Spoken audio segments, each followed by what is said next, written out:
identity politics is an outcropping, a growth from critical race theory. So we talk about where we are today.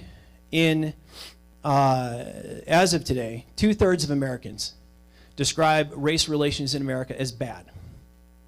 In 2009, that was 40%. We're moving in the wrong direction as a country. But the problem goes well beyond what many people think is like strictly the political arena. And as we're going to learn tonight, identity politics is that outcropping of critical race theory. And critical race theory has been advancing into our schools, our corporations, our military, and our politics for a long and a sustained period. Ultimately, CRT is a form of Marxism that seeks to replace Marx's concept of conflict between capitalists and the proletariat with a conflict between races. And the goal of those who push critical race theory is to make race central to every aspect of our life in a way that Americans can ultimately never move beyond.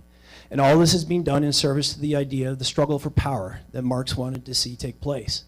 And the goal of the left is to encourage collective distrust, collective guilt, and collective blame, and to tear down the idea that this country was ultimately founded on that the individual matters, that your rights were given to you by God, and the government cannot take them away. And in that concept is the idea that you as the individual are accountable for your actions, both good and bad. You reap the reward of your hard work. You are also held accountable when you sin. And that is common sense. Note that advocates of CRT have worked diligently to replace the concept of equality, which is core to our American experience, with the word equity, which is core to the experience of communist countries, and specifically equity of outcomes as defined by the extreme left.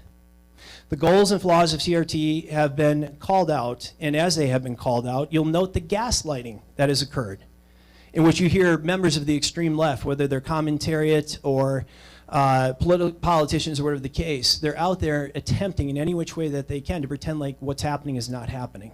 And you are left there wondering, am I losing my mind? Because I know what I see. And hence the reason we're doing this event. We brought in these three great speakers because they're going to tell you you're not losing your mind. They're going to allow you to define what's happening and then carry that message forward into your communities and fight back with common sense.